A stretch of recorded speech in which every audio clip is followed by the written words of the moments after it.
Hello Malegaon, ये है आपकी आवाज। दिनांक 26 ऑक्टोबर सोमवार रोजी येथील महापालिकेच्या महापौर दालनात महापौर ताहिरा शेख व माजी महापौर विद्यमान नगरसेवक रशीद शेख यांनी संयुक्त पत्रकार परिषदेचे आयोजन केले होते। यावेळी महापौर ताहिरा शेख सह शेख रशीद यांनी आयुक्त दीपक कासार यांच्या कार्यशैलीविषयी तीव्र शब्दात नाराजी व्यक्त केली।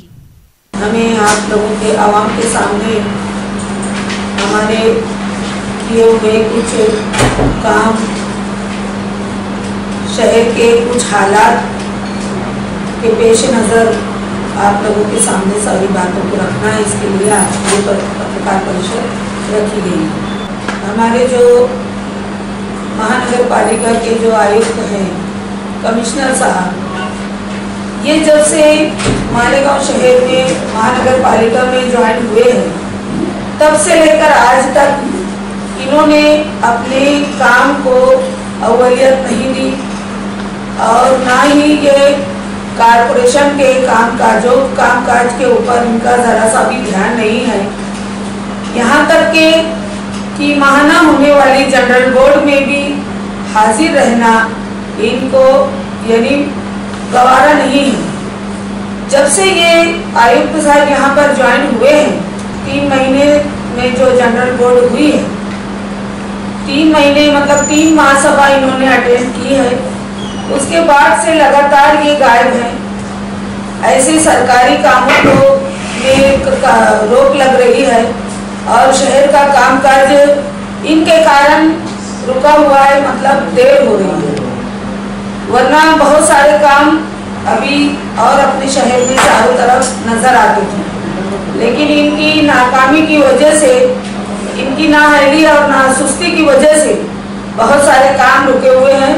इसकी ये बात भी आप लोगों के सामने उजागर करना लाजमी है कि हफ्ते 10 दिन के अंदर हम नगर विकास मंत्री के पास जाएंगे, महासचिव के पास जाएंगे, वहाँ जाकर हम आयुक्त के खिलाफ शिकायत दर्ज करेंगे कि भाई हमारे यहाँ पर जो आयुक्त आपने दिया है वो यहाँ पर ठीक से सही से काम नहीं कर रहे हैं। तो हम उनसे गुजारिश करेंगे कि हमको आयुक्त कोई दूसरा बदल कर दे। क्योंकि हमारे गांव में एक बड़ा पद है कैबिनेट मंत्री का, अगर हमें ठहराव करते है ना, तो ऐसा होता कि हमारी मंत्री महोदय की गवर्नमेंट कुछ चलती, मैसेज गलत जाता शहर में। इसके लिए उन्होंने मेरे को बोला कि हमारा गठबंधन भी है, सरकार में भी हम तीनों साथ में हैं, है ना, कांग्रेस, राष्ट्रवादी और सेना। तो हमारे मंत्री है, उनका आधार रखते हुए, उनकी बात रखते हुए उसको अभी हमने रोका है। और एक मरतबा भाई मंत्री साहब भी हफ्ते में आए हैं, बात करूँगा, या तो उसको बदलो, तो आप परमिशन तो हम लाते ठहरा, हमारी तिरपन से रेडी है, बावरी से लगती है। सभी छोटे बड़े सभी हॉस्पिटल के काम रुकेंगे, बड़े टेंडर में काम रुकेंगे, पूरे अधिकार तो जो 2 उपायुक्त है, 30 सहायक आयुक्त है, सबके अधिकार निकाल दिया। जिसकी चौकसी चालू है कारपोरेशन के कर्मचारी के अधिकारी की सस्पेंड हुआ था, ऐसे अधिकारी को उसने चार्ज दे के रखा है जो कि गवर्नमेंट के सक्षम अधिकारी है, उनके अधिकार निकाल करके मैंने महापौर का पत्र तक दिया, 3 टाइम रिपीट हुआ है कि उसके चार्ज निकाल करके ये अधिकार जो है दोनों उपायुक्तों को देना। लेकिन क्योंकि ऐसा आदमी लगता है कि जो उसकी सुनता हो, जो उसके भ्रष्टाचार के अंदर काम करने के लिए मदद करता होगा, ऐसे लोग को वो अधिकार दे के रखा है। तो ये आयुक्त जो है मालेगांव शहर के लिए, हमारी गरीब महापालिका के लिए घातक है। इसकी जो कथाही या होना नहीं, तो त्याचा शेवट रस्ता एकच आहे, जर बदली नाही झाली मग आम्ही उसवर ठरवून त्याच्यावर, नाही तो पुढे एक वेळा आम्ही स्वतः महापौर, मी माझं जगणार नाही असं काही, पण यांचं पण राज्यमंत्री दर्जा आहे, मी पण 2 वेळा आमदार राहिलो, माझे सर्वांची संबंध आहे। तुमचेच मंत्री तुमचेच मंत्री आमचीच आहे। जर त्याच्या बदली होत नसेल तर मी तिकडे जाऊन स्वतः डिमांड करू बदली करा याची। नहीं तो शेवट एक रस्ता बदलीदार नाही होणार. पुढचा प्रकरण आमचा आहे तयार. तदनंतर माजी महापौर शेख रशीद यांचा टीकेचा मोर्चा वळवत MIMचे आमदार मौलाना मुफ्ती इस्माईल यांच्या कारकिर्दीला 1 वर्ष पूर्ण होऊन देखील शहरात एकही विकास कामे त्यांनी केले नसल्याचे सांगत रशीद शेख यांनी आमदार मुफ्ती यांचा समाचार घेतला. पत्रकार परिषदेत काय म्हणाले महापौर ताहिरा शेख व रशीद शेख बघूयात. 2 दिन पहले मेरा ख्याल है विधानसभा इलेक्शन को असेंबली इलेक्शन को एक वर्ष पूरा माजी आमदार ने और हमारे कार्यकर्ताओं ने शायद एक प्रोग्राम रखा था. 360 गुब्बारे छोड़े गए उनकी नाकामी के ऊपर. जो 1 साल हो जाने के बाद भी उन्होंने कोई भी उनकी आमदनी की ओर से कोई काम जमीन के ऊपर गवर्नमेंट की ओर से नहीं लाया. जो विधायक काम होता है एक काम भी उन्होंने नहीं किया. और उसके बावजूद 1 साल का अरसरा उनका पूरा हो जाने के बाद उन्होंने केक काटा और ये बोला कि आवाम मेरे कामों से मुतमईन है. झूठ बोलना तो इतना आता है उनको. पिछले दिनों आप लोग जानते हैं जब मैं महापौर था पेशवर गांव के अंदर जो करवाना था तो 4 करोड़ रुपये वर्ग किया गया था और उसके काम की शुरुआत होने वाली थी. तो इन्होंने बोल दिया कि मैंने जाकर के गवर्नमेंट में पत्र दिया था जब जाकर के ये पेशवर होने शुरू हुआ है. इनके फंड का एक भी काम जमीन के ऊपर आज तक इन्होंने 1 साल के उन्होंने क्या बोला कि उन्होंने लाया नहीं दिया. हाँ सर कारपोरेशन काम कर रही लेकिन बोलते तो मैंने नहीं दिलाया. उन्होंने साफ तरीके से बोला कि मैं विधायक का काम गटर रोड बनाने के लिए ऐसा उन्होंने कोई यूट्यूब चैनल वालों को बोला है. इसके अंदर जब बाहर के लोग एंट्री करते हैं तो हमारा सर शर्म से झुक जाता है कि कैसा डाल कैसे रास्ते इनके. मालेगांव शहर के अंदर करीब 1,70,000 80,000 नहीं सर अभी 1,70,000 है कि 1,70,000 बढ़ेंगी. 1,70,000 हाउस है और आपके अंदर कारखाने साइकिल तो बड़े बड़े कॉम्प्लेक्स. सर्वे के बाद कितना बढ़ सकता है आपको क्या लगता है? आज 45-30 आज प्रॉपर्टी 50,000 है ना. 35 करोड़ 30 करोड़ 32 करोड़ आखिरी अय्या साइड 42 करोड़. हाँ तो अपना 100 करोड़ रुपया साल का आने लगेगा कारपोरेशन को.